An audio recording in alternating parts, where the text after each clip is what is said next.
of RCR Wireless News. And today for the webinar, I will be joined by Ken Rehbehn from Yankee Group and Chris Nicoll from ACG Research.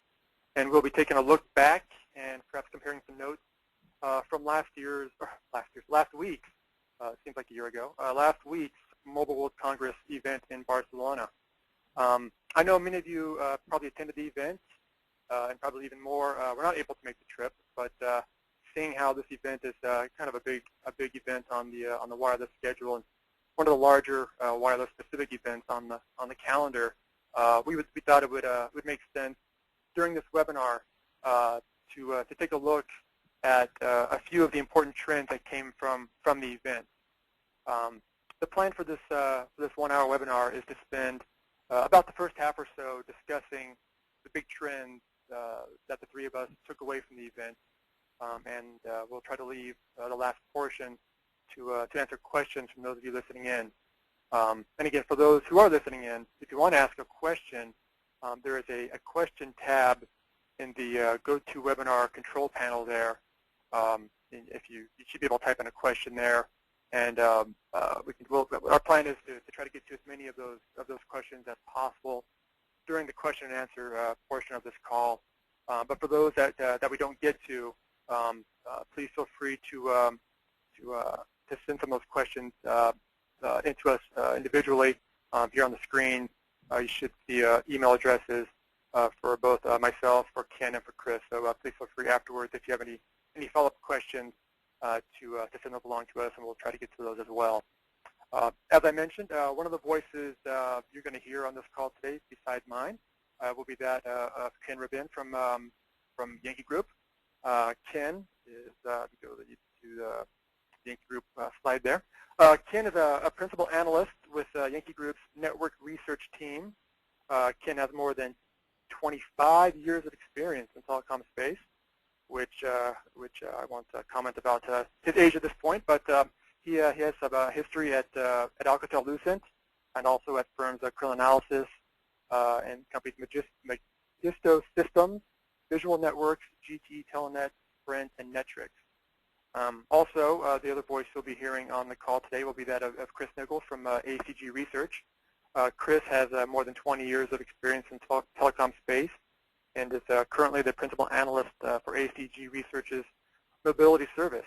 Prior to joining ACG, Chris worked as an analyst at Nicoll Consulting, Yankee Group, and Krill Analysis. And in between those gigs, at certain points, he also squeezed in some actual work at Lucent and Alcatel-Lucent, where he was Director of Strategic Marketing, overseeing the company's corporate positioning and messaging. And also, as a side note for both Chris and Ken, they do have a bit of a history with each other, so if you hear some pointed barbs during this call, I think we can all assume that they are, for the most part, friendly, but I won't assume too much there. Anyway, there's some background for ACG Research for you guys to see as well. So our plan is then I think we have about 5 general topics we're going to try to cover from the show. Obviously, the show is a fairly big event, and there were probably a lot more topics than that for us to discuss. But since we are somewhat time constrained, and I think all three of us perhaps like to talk maybe a little bit too much, we're guessing that the 5 topics will probably be all we can squeeze in before the question and answer session. So again, this list is not extensive, but again, it's kind of the top probably 5 topics that I think the three of us combined took away from the event.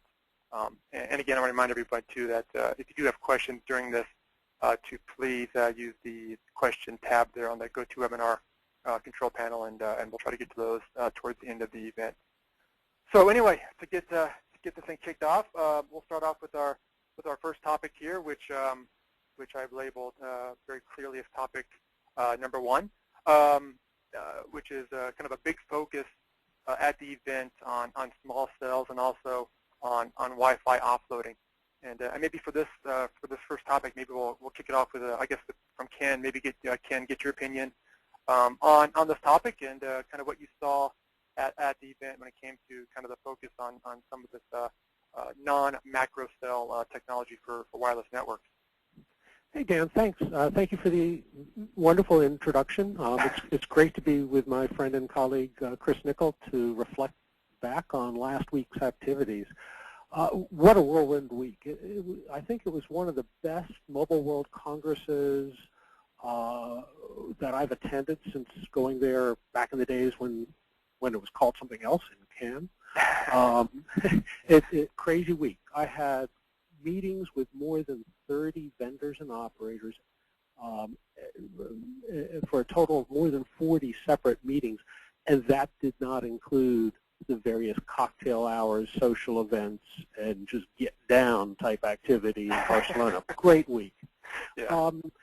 So let's talk about small cells, because in the lead up to Mobile World Congress, it had become very clear that small cells would be a large topic, with Wi-Fi sharing the stage with small cell technology. And sure enough, Mobile World Congress did not disappoint. Even before the show started, Alcatel-Lucent brought the press, analysts together, and we waited in breathless anticipation for 5 o'clock Spain time for an announcement from Telefonica.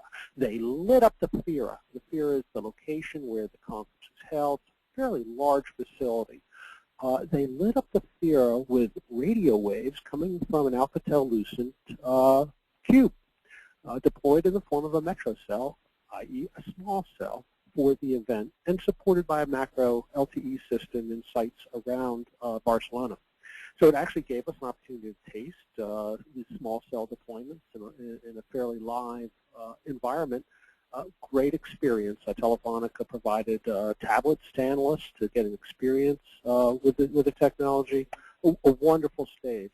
But beyond that, we saw a large number of focused small cell offerings, both from large suppliers like Ericsson, with a PRBS for a Pico deployment in the enterprise, a range of micro solutions. Nokia Siemens with a wonderful concept called FlexiZone, which abstracts the small cells into a single to appear to the network as if it was a macro cell.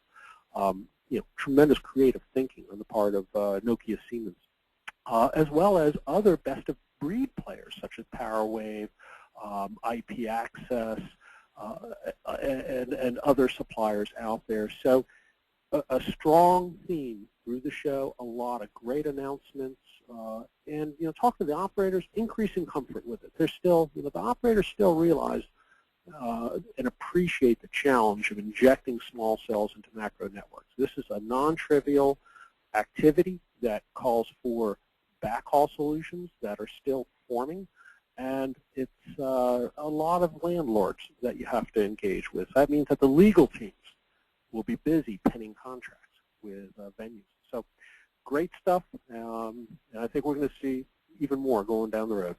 Yeah, another great point, again, too, especially about the fact that it does seem like carriers who have traditionally been somewhat, slow on coming to a lot of new things, did seem pretty comfortable with the solution, I think, at this point. So that's a pretty good topic on that. Well, but maybe Chris, let you, I guess, jump in here as well, maybe say a few things, but maybe get your comments on maybe what you saw when it comes to kind of the small cell and the Wi-Fi offload space there. Yeah, Dan, thanks, and let me echo Ken's comments as well. I mean, it's always good to, excuse me, hook up with my colleagues. Mobile World Congress is the world's largest mobile telecommunications show. Everything from devices through access, core networking elements. I mean, it is just this one show that we all go to focus just on the mobile marketplace. Mm-hmm. But one of the points I wanted to make about Wi-Fi offload is we're really not just talking about Wi-Fi offload. When we're talking about service provider Wi-Fi, we're really talking about an extension to the cellular network. We have Wi-Fi offload today, and it doesn't work that well. You've got variable logins, performance varies enormously. Sometimes you're sitting down and it's working just fine. We've all been in hotels, especially at conferences, and Mobile World Congress is certainly no stranger to this, and you get no throughput. You get no performance. You have no capability whatsoever. So part of the concepts that were really being presented before Mobile World Congress with Ericsson and Bel Air, that acquisition and announcement from Alcatel-Lucent and Nokia Siemens, Cisco's announcement as well, was really focused on bringing the benefits of the cellular network, not necessarily from a coverage perspective, but security, authentication, billing, quality of service, the idea of extending that managed user experience from the cellular network across Wi-Fi. So that's why I'm getting excited about service provider Wi-Fi as opposed to just regular Wi-Fi. And the operators that I had talked to had similar designs around it. This isn't just offloading the mobile network. What they don't want to do is offload the mobile experience and lose track of that user. You know, they're trying to increase ARPU. They're trying to add value. The last thing they want to do is push it off on an unknown network with unknown value propositions, unknown performance. But it's still very, very early days. I don't think we can overestimate how slowly some of the operators move, although I think in this particular time we're going to see them moving a little bit faster. We've only got the first WBA Hotspot 2.0 certification for Cisco's client. Hopefully that'll come fairly quickly and supports most of Cisco's 12 million access points. But some of the other equipment vendors, the Bel Air and Ruckus, these guys, they're looking at this as well as a way of, how do we standardize, this authentication and quality of service and extending the cellular benefits to the Wi-Fi network. But as Ken pointed out, and I think this is probably the #1 hot topic from the show, Wi-Fi is really coming into its own. It's early days, but it holds an awful lot of promise. Yeah, that's a great point. And again, it does seem like, with the vendors bringing more of these capabilities perhaps in-house and able to integrate it perhaps more into the overall ecosystem of a network, with the Ericsson Bel Air deal, for instance. It seems like everybody's kind of really seeing the possibility and potential here, and they're bringing all this on board. And like you guys had said, I had several meetings with a lot of these kind of smaller vendors like Ruckus, for instance, and they do seem to be making quite a bit of progress in this front. But also, kind of like you said, Chris, it is a matter of getting the carriers at some point or another to buy into this, and it does seem like it makes sense for them, but they are a bit stodgy in some of their thinking. So I think we're going to see that change dramatically over the next year. Chris is, I think, right in pointing out that it's early days, but the Wi-Fi Alliance work with Hotspot 2.0 is very advanced. What we're waiting on right now is the start of a certification process. It's really the last stage. The standards are set. There's no argument right now on those standards. They are in place, 802.11u and others, that really make the Wi-Fi experience seamless, transparent, secure. It's very similar to the mobile environment with the caveat that there's no interference control. And that's the danger for the operators, is that the user experience may not be what the operator really wants to have delivered. That said, with Hotspot 2.0 and the efforts of Wireless Broadband Alliance, the WBA, to put in place roaming regimes that take advantage of this automatic, seamless connection to the Wi-Fi networks, you have an exciting offer from operators to really reduce the friction of moving from hotspot to hotspot. So I think we're going to see this as a very big topic as we get through the next year. Keep your eyes on that space. It's an interesting one. Yeah, it definitely is. But to Ken's point, when we're trying to extend the cellular benefits to Wi-Fi, one of the topics that I approached all the vendors on, which rarely came up when they discussed their Wi-Fi solutions, was how to help the Wi-Fi networks with, for example, the backhaul engineering. We know the effect of backhaul on the cellular sites, but nobody was really talking about how are we going to properly engineer, kind of the Wi-Fi backhaul so it's properly sized, we get the right performance, address those kind of issues. So, the front end, Hotspot 2.0, and getting a certification process in place, I think is definitely going to kickstart this whole shift to service provider Wi-Fi. But I think we're going to also see a real big kick on the backhaul part of this coming into play as well, and some of the technologies to extend the bandwidth out, to these access points on the backside as well. Yeah, good point. I also need to jump in and say that the next frontier that is yet to be conquered here revolves around policy management and clients, because it would be ideal if the handset, the device, the user's device, could be directed to the most appropriate air interface, the most appropriate radio access technology, be it Wi-Fi or licensed spectrum with LTE or UMTS. Those mechanisms are absent today. And to get those mechanisms in place requires a small company in Cupertino to cooperate. Well, perhaps they have I believe they have a call later today themselves or a presentation. Maybe they'll make some surprise announcement or something. Who knows? I heard a rumor. I don't know. Yes, yes. Well, let's move on to our next topic here. And this one here, I know, at least when I was putting this together, I know, we kind of discussed this one, and this is kind of one of those tricky topics because there's kind of a lot going on here, and a lot of, I think, different points of view on, kind of what the networks are looking like. And I would say, at least for myself, kind of, talking to some of this kind of dovetails, I think, from the previous conversation, but kind of what these networks of tomorrow will look like, and it becomes increasingly apparent that, they are going to be data networks, basically, whether it's, kind of voice over IP, or whatever it's going to be. It seems like the networks of tomorrow will be data networks. And maybe, maybe from Chris, get your view on some of these challenges and kind of maybe what you saw, kind of from what these networks, how they're evolving, what you saw maybe from show. Yeah, one of the benefits of being an analyst is you get to make astute observations of the obvious. We've certainly graduated from the point where we're trying to run data across voice networks. And in still large part today, that's really what we're doing as we go through the 3G technologies.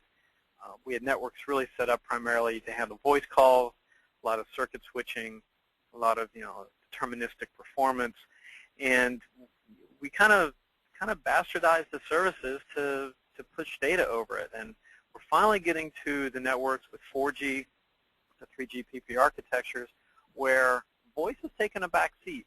And I think in a little while you'll talk about devices and some of those things. But as we see data loads significantly increase, we're finding out that we've got to really re-architect these networks. And it seems like the golden bullet is called IP. Everything's going to move to IP and Ethernet. But there's a lot of technologies coming into play to support that. And I don't think we can forget about optics. As much as it's Mobile World Congress, and we talk about air interfaces and LTE and CDMA and HSPA, very, very quickly that air interface gives way to some sort of fixed line. And the advancements we're seeing on the optical side, going to 100 gigabit wavelengths, pushing 10 gig and 40 gig out to the access layer, is what gives us those great big pipes that we can push the rest of the services down.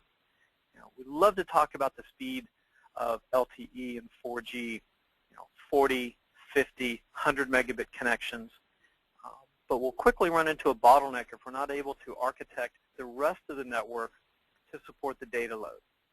Now, having said that, there's a whole separate problem that talking to a number of operators, CTOs, keeps them up at night, and it's not the data load. It's not the growth of data, the explosion of data on the network. It's really the signaling side. And this is where protocols like diameter and architectures are coming into play to help address the IPization, if you will, taking the signaling protocols and moving it into IP. Creates a whole different load on the network. Verizon Wireless has seen the effect of this. Docomo has seen the effectiveness. And it kind of boils down to the second bullet that we've got here on the screen, and it's what I call the S's, the S impact on the network. The operators are looking at how can we simplify, make our networks more secure, more scalable, more stable, and provide seamless services. And really, when it boils down to it, is how do I make my networks just a little simpler to operate? IMS is an incredibly complex kind of bag of worms, if you will, an incredibly complex solution. But we're already seeing how to simplify that. Acme Packet Broadsoft made an announcement about IMS Express, where they take 14 different elements and combine it into 2. We've got the diameter routers coming out, diameter switches, which will aggregate the diameter virtual circuits so that if there's an outage or if there's a need to reroute, you don't get into a signaling storm and then a signaling failure that brings the whole network down. So there's definitely some other elements coming into play when we think about how do we architect the networks for the data of tomorrow. And it's really not just the data. It's the signaling, it's the scalability, it's the simplification, adding security to the networks. There's a lot going on here, and we keep thinking IP is just this simple enterprise protocol, but there's a lot of bells and whistles to it when you try to architect that network for IP. Yeah, great point. I can't understand any comment on kind of that topic as well. Yeah, so as a radio analyst, someone who looks at the base stations, yep. I clearly see these base stations evolving to better support data. The days of supporting voice connections with a little bit of data has completely inverted. And as a result, you have a tremendous need for more processing capability in the base stations. And what I took away from Mobile World Congress last week was being stunned by incredible advances in the guts of the base stations. These are the system-on-chip solutions that the creators of the base stations rely upon to reduce their form factors, reduce the cost, make small cells possible, make very effective macro cells possible. Texas Instruments was showing off Keystone 2, which basically extends their architecture that they had at 40 nanometers down to 28 nanometers. They're adding in ARM 15 RISC cores into the silicon that goes into the base station. They are stripping out discrete components that used to be required to support Ethernet and other types of activities, all going down to one chip. So the power requirements go down, and the performance goes up. Freescale as well with the QoIQ architecture that they have. Similar amazing advances. And then you look across the booth, and they're the analog folks. We talk digital all the time, packets, this and that. Hey, remember, this is an analog world when it comes to radio. And they are continuing to push the envelope. Amazing wideband performance from the analog devices from both Texas Instruments and Freescale that I saw at the show. Came away just really impressed. Now let's talk about the ears of the base station. We've got advancements going on there with integrated antennas. We saw a hint of that last year with the Cube radio that Alcatel-Lucent launched that married up the antenna element with the RF component, stripping out all the feeder loss. Fabulous idea. Ubidyne, a pioneer in this, continues to refine their approach and is working to partner with a variety of system integrators that bring these solutions to market. And we saw some great demonstrations from Nokia Siemens, Alcatel-Lucent, that demonstrated how these systems work and the flexibility they give to the creation of beams that allow you to split the cells in very creative ways. So it's just interesting to see how much advancement is occurring behind the curtain to make the network of tomorrow that is a data network actually practical. Yeah, that's a great point. Yeah, you're right, and yeah, that was definitely seemed like one of the big topics from the event as well. So that's a great point on that. And I want to remind those listening in as well that if you do have some questions, we're going to try to leave some time at the end of the webinar here to get to those. You can use the question tab there on your GoToWebinar screen, the control panel, to send those in, and we'll try to get to some of those at the end here. Moving on to our next topic here to try to keep on time. And this is maybe something that I kind of noticed myself was, going into the show, one of my points was to try to kind of see how 4G was developing outside of the U.S. RCR Wireless is we're based in the U.S., but we try to have more of a global view on things. And for myself, at least, being based here in the U.S., we tend to kind of think that the 4G market is exploding perhaps everywhere. It's at least here domestically, you can't watch anything on TV or go anywhere without seeing 4G mentioned by someone somewhere. And while people might not know what it means, obviously it's one better than 3G, so it's better. And from the show, at least the one thing I kind of took out of it was, while everybody is at some point looking towards 4G as their future, that rush to 4G is not a worldwide phenomenon like it is here in the U.S. It seems like vendors and carriers are still pretty happy with HSPA or expanding kind of the different variations of HSPA to serve their customer base. This is, obviously there's some issues along with some spectrum auctions that kind of need to be held to support 4G. But it seems in general that, at least around the world, 3G and 3G plus, whatever you want to call it, is serving the needs for now. Again, that could be, like I said, because of spectrum issues, or also, again, smartphones. Perhaps the proliferation of smartphones hasn't taken up quite as much around the world yet as it has in the U.S. Obviously, that'll probably change over the next couple of years or next 12 months probably. But it seemed to me at least that the push to 4G it was not quite as adamant from international carriers as it was from the U.S. I don't know, Ken, if perhaps, or I'm sorry, Chris, if you happen to see anything that maybe saw, that you viewed as kind of, any issues with this, or maybe you saw something different when it comes to that move to 4G. No, and this is one of the times where I think the U.S. marketplace is ahead of the world pretty significantly. We tend to lag in most of the telecommunication technologies, but we're unique in the world in that we have 5 4G operators in the U.S. Whether you consider T-Mobile 4G or not, when you're pushing 20 and 30 megabit download speeds, which is pretty much on a par with the LTE from Verizon and AT&T. From a speed perspective, I think we're kind of there. So we kind of overhype LTE, if you will, and just to kind of put that in perspective.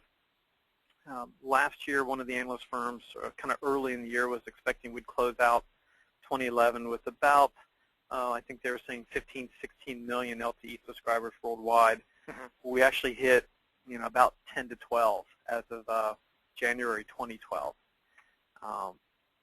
Half of those are in the U.S. Mm-hmm.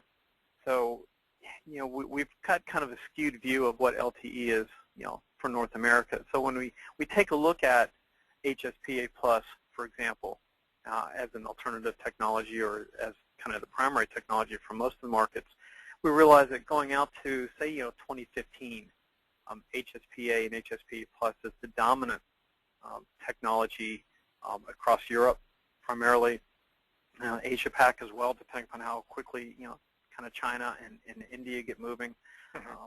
But overall, what we're looking at is technology that's not sitting still. Even though Ericsson announced a 1 gigabit LTE connection on a 40 megahertz channel, mm-hmm. 40 megahertz is something every single American carrier would drool over. Most are trying to make do with 2.5 or 5 or maybe 10 megahertz channels. Yeah. But with LTE, companies like NSN are coming out with, Nokia Siemens are coming out with something they call multi-flow, for example, where if you're at the cell edge, which is typically where performance drops off dramatically, they've got a technology that allows you to connect to 2 different cells simultaneously. Mm-hmm. So potentially you could double your throughput there.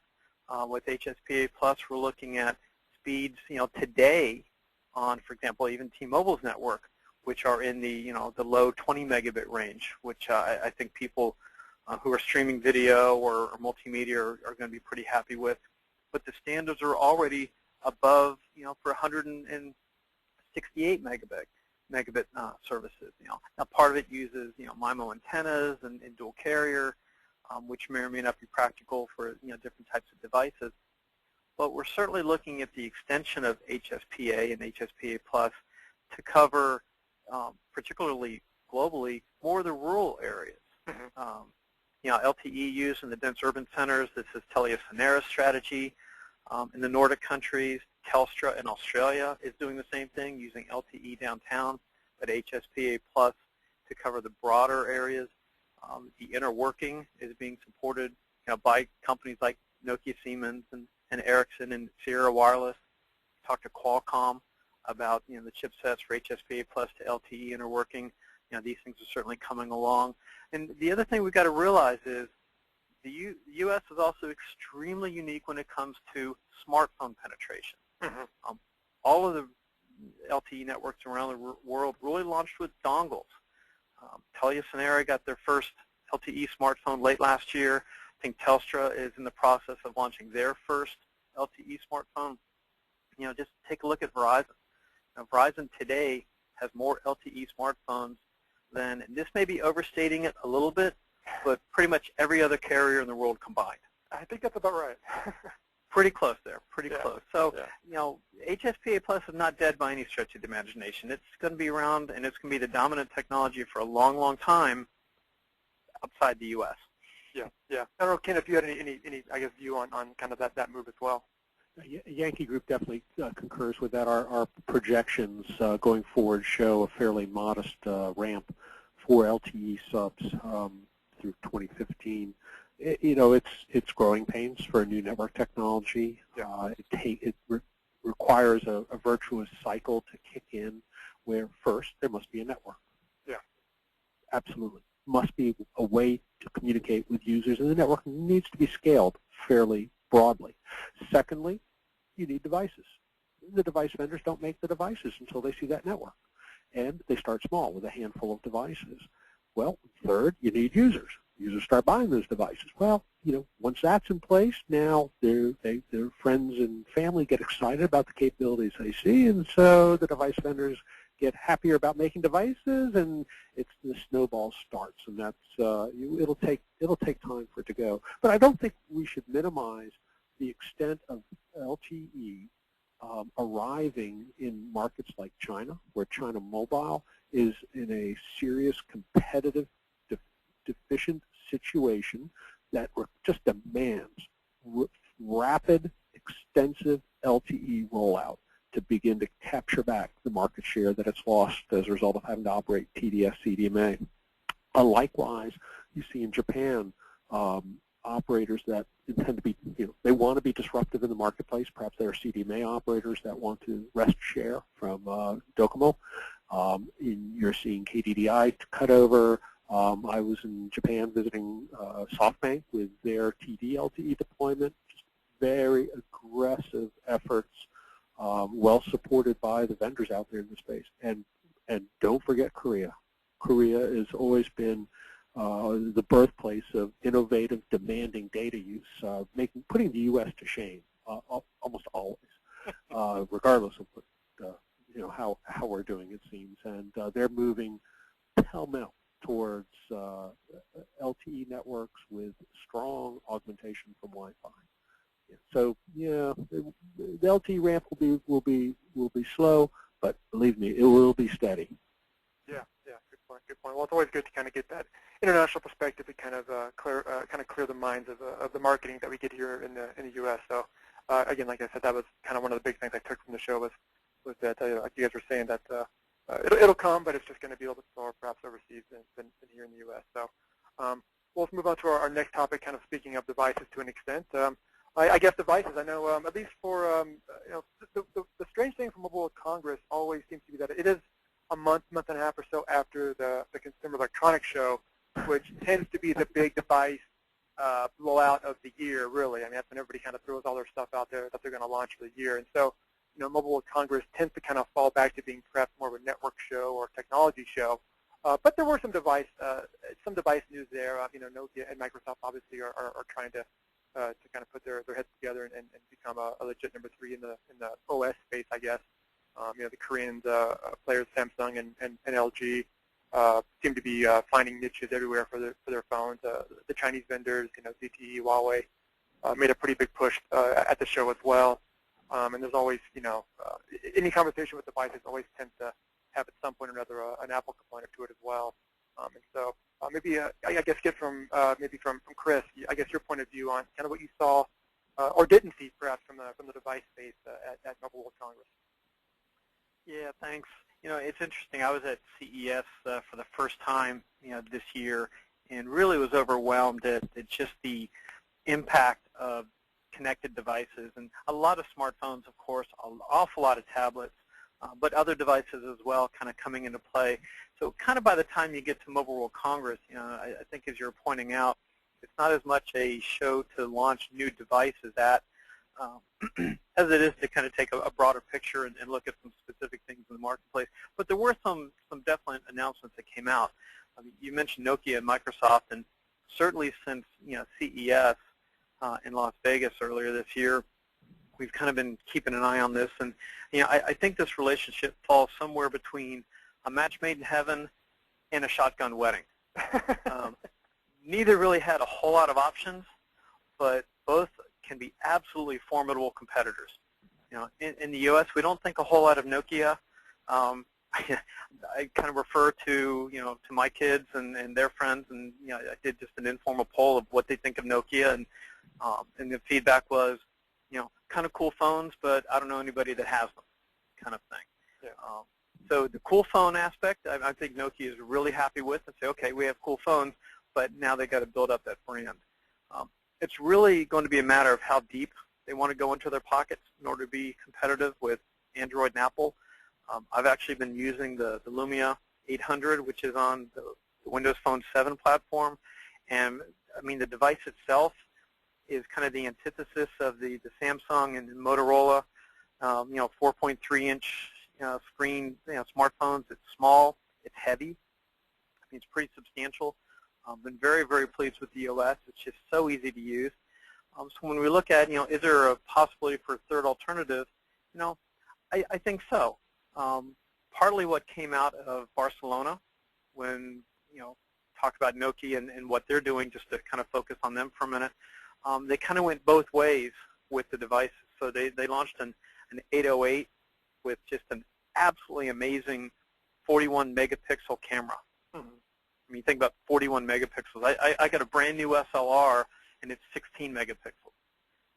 So now we're starting to look at devices that really aren't phones as much as they do communications, they do multimedia, they do they do photographs, and oh yeah, by the way, you can make a phone call too if you really want to. They also launched a nice line really targeting the emerging markets. So getting down to that $100 price point.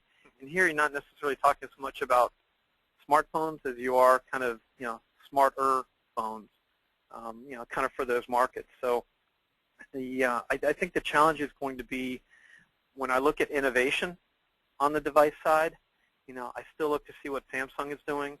That Galaxy S2, which in the U.S. is carried by T-Mobile and AT&T, is just an absolutely fantastic, beautiful piece of hardware. I've got one. I use it. I love it, especially on the LTE networks. The LTE phones on Verizon as well, especially the Motorola, the new Droids. Again, sleek and thin and powerful. We got to fix the battery life, but I think anytime you throw a problem out there, someone's going to step up and fix it. We're still seeing an innovation curve on devices, which I think mirrors, maybe if you go back 10 years, kind of that PC innovation curve that, if you wait a couple months, a hot new device comes out, or at that time it was a new processor or something. We're still on that upswing, and I'm waiting to see it kind of level off a little bit. I don't know what the next big advancement is going to be. One thing I do think kind of died off is that whole push for 3D, which was really, really big last year. And we saw a little bit of it at CES, but I don't know that I saw a lot around 3D this year at the Mobile World Congress. So maybe we're getting back to super bright screens, great performance. I think it was Huawei to announce a quad-core device. So processing power is certainly going to be there.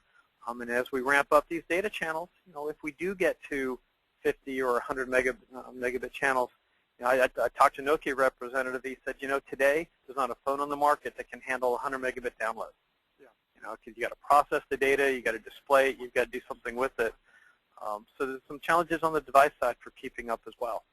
Yeah, great point, great point. And I will mention too, I did notice during one of the emerging markets keynote where one of the CEOs from an Indian operator mentioned that they're just waiting for someone to come out with a smartphone or some sort of device at that $50 or lower price point, which will help them drive kind of smartphone growth. So there's still some markets that are waiting for these innovations to come to. When you think of those markets, Dan, these are markets where there are no landlines to speak of going into people's houses. The mobile, even in a GSM type mode with SMS, has become the critical link to commerce, to distant family. It's just vital. Huawei has set a goal to bring smartphones to these types of markets, and I think at Mobile World Congress this year we saw a variety of moves towards sub-$100 smartphones. And it's a tough problem to solve. Most of the ones that we saw were based on a MediaTek platform. They had small screens, I guess older Android operating systems, but it represents a potentially large market, challenging market certainly, but an important one in terms of the development of these emerging economies. Yeah, great points, great points. And obviously, with like I mentioned, kind of the Apple issue there, that's always been one of the issues. I mean, since Apple tends to kind of stick to their own events, there's always that what are they going to do next kind of thing. And I think with the device market, that's again, there's a little event later on today that'll probably shed some more light on that as well. But that's always seems to be one of those overhangs of a lot of these events too. So Dan, I do think when you bring up Apple, what we're looking at here is kind of two different market segments. You've got kind of the Apple users, which any brand in the world would love to have the kind of loyalty that Apple gets from its users, and rightfully so. You've got an entire ecosystem of home devices and computing devices and the mobile devices. You got iPods and iTouches and iPads and iPhones and the iMacs. You really got a nice ecosystem there that I think someone like Google is just trying to figure out how to tap into, or Samsung. Samsung going to maybe we'll call it the fourth screen or the fifth screen, which is how do you bring the TV into play. Apple's kind of already on that trajectory. But I think no matter what happens in the rest of the industry, you're always going to have kind of that Apple segment that's kind of doing its thing. I think Android's looking at maybe a slightly different segment, although still competitive. And then that leaves Windows Phone and some of the other guys to pick up the folks who really aren't into either Apple or Android, and hopefully create kind of a third opportunity, a different OS, a different user experience than maybe the Apple and the Androids provide. Yeah. Well, obviously, this is I think one of those subjects that when it comes to devices, I mean, there's issues with RIM and other companies as well that can go on for another couple of hours dissecting what happened and what didn't happen at the show. But due to our time constraints, I think we'll move to our final topic here. But obviously, I know this is one of those subjects that there'll be tons of questions about. But just due to time, we'll go to our final topic for the webinar, which is kind of a look at the over-the-top challenge. I think, at least for myself, this was probably one of the, not the first event, but I think the most vocal event where I heard carriers and even vendors really touch on this topic and mostly touching on it and how they're going to get a piece of the pie. Obviously that's been an issue with over-the-top services for a long time. These are applications that run over carriers' networks, and carriers for the most part, beyond data plans that customers have to have, are kind of cut out of this value chain.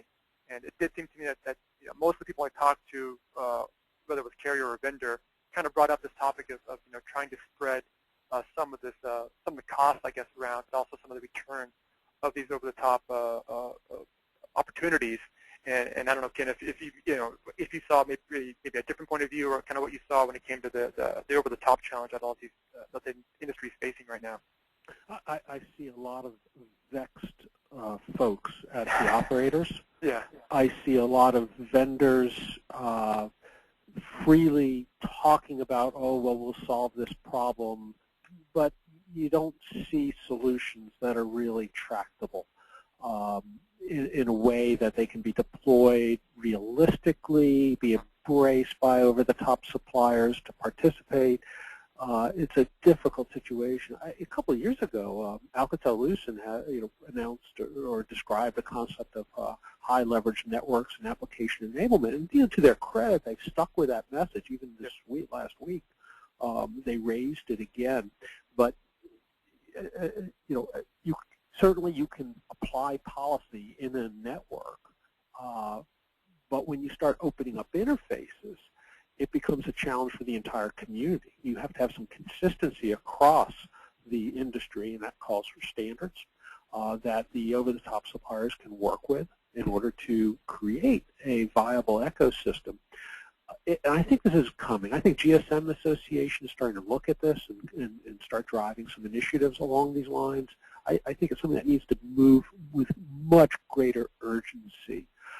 you just look at the transformation from all-you-can-eat data plans to tiered plans or all-you-can-eat with paying type plans. And clearly, there's now responses starting to appear from the over-the-top segment. Netflix, for example, is looking at trying to reduce how much volume the video is taking when they're slowing it down. They're looking at working with the cable companies, so when you go over fixed access, they don't get, their content does not end up being disturbed. I think we're at a point in time where there's an opportunity to engage with the over-the-top players, to perhaps bring into play two-sided business models with consumers buying content that they want, just like with a Kindle, and not worrying about the impact on their data plan, their cap, but instead they get the data, and the two-sided business model ensures that the content supplier pays for the transmission end-to-end to the end user. And everybody will be happy because then we can pay for the radio base stations that are required to actually make this happen. Yeah, well, that's a good point. But I will say, too, during the, while these discussions were going on at the event, and I know Google's Eric Schmidt had a keynote, and he kind of seems to be still of the thought that the networks need to be open and commerce needs to be able to flow, and carriers, well, too bad you don't, you might not get a cut of the action, but that's just the way it is. So that was an interesting part of the event as well. I don't know, Chris, if you'd kind of maybe thought something along those lines as well during the event. Yeah, and as Ken pointed out, I mean, this is a problem that the vendors have long talked about in different ways to fix. I mean, at the Network Management Forum's event last year in Dublin, Zynga got up there in front of everybody, was talking about how they're making money with apps, through Facebook, and then shortly thereafter, the gentleman from Facebook got up and said, it's great that our partners are doing so well, and he mentioned Zynga and millions of dollars in revenue, and oh yeah, by the way, we just renegotiated their deal, so now we get a bigger cut of their revenues. And it's like, okay, that was great for Facebook. What did that do for Orange or T-Mobile or Verizon or AT&T or anybody else? And and I'm disappointed to hear Google and those guys, Yahoo, and say, okay, we want to use your highways. Our business doesn't exist without it. But you guys take care of that, and we're going to run as much commerce over it, as we want. And for ever since I've gotten into this business, and Ken's heard the same thing. We use the synonymous. We make networks synonymous with the highway system. Yeah. And what's very different about that is the state pays for the highways. The federal government pays for the highways, and then it kind of doesn't matter how much commerce you put through. That's not the case with telecommunication networks. They're a business, costs an awful lot of money to run them, but we haven't been able to figure out a way to monetize the value of the commerce going across them. And it's a very difficult issue, and in a Nokia announcement that they made at Mobile World Congress, I think, helps underscore the nature of the problem. Nokia announced an agreement with Groupon, and using Nokia Maps, so using your location-based services, Groupon can better target its deals specifically to where you are. So no longer you're in San Francisco or New York City or Northern Virginia. Now you're in Fairfax, or you're in South San Jose, or you're in Burlingame, and you're getting the deal specific to your location. Again, that's an over-the-top app. It's perfect. Makes absolute sense, makes great sense, a great value to the subscribers. How do you monetize that for the operator that's really providing the means to make that happen? Still don't have the answer. I'm not sure I'm going to have the answer in 6 months, but we got to figure out a better revenue sharing model than what we've got today. Yeah, it's definitely an issue. Well, I think according to my clock here, we're just about out of time, unfortunately, for this webinar. 1 hour is just about up here. Sorry, I know we were going to try to get some questions here. I know we've got looks like a lot of questions in our queue, and looks like we're just out of time to get to those. But if you guys do have questions that we have not been able to get to, please feel free to send those along to us here individually, and we can try to get to those if we can here the next day or so. Again, I apologize for not being able to get to those, but obviously with Mobile World Congress, it's a pretty big event and lots of big topics and things to talk about. So again, I apologize for not being able to get to any questions here on the call, but again, please feel free to use our email addresses here to maybe get some of those questions addressed. Well, since we are just about out of time, I definitely wanted to also highlight that for RCR here, we do have a couple special reports that recently were released right here for some of our sponsors, and if you feel free to check those out on our website, some pretty good information in those reports. Well, again, Ken and Chris, I want to thank you again for the time today, for participating in this webinar, and thanks for the insight. Again, with the questions we got from listeners or from viewers as well, it does look like these are some pretty big topics, and people are pretty interested in this. So I want to again thank you guys for the time today. My pleasure. It was a great discussion. Thanks. It was a lot of fun. Thanks for the invitation. Great. Thanks a lot, guys. And again, I want to thank everyone for listening in. And again, if you do have some questions, please feel free to send those along to either myself, to Ken, or to Chris, and we'll try to get to those offline. So again, thanks everyone for viewing. Thanks.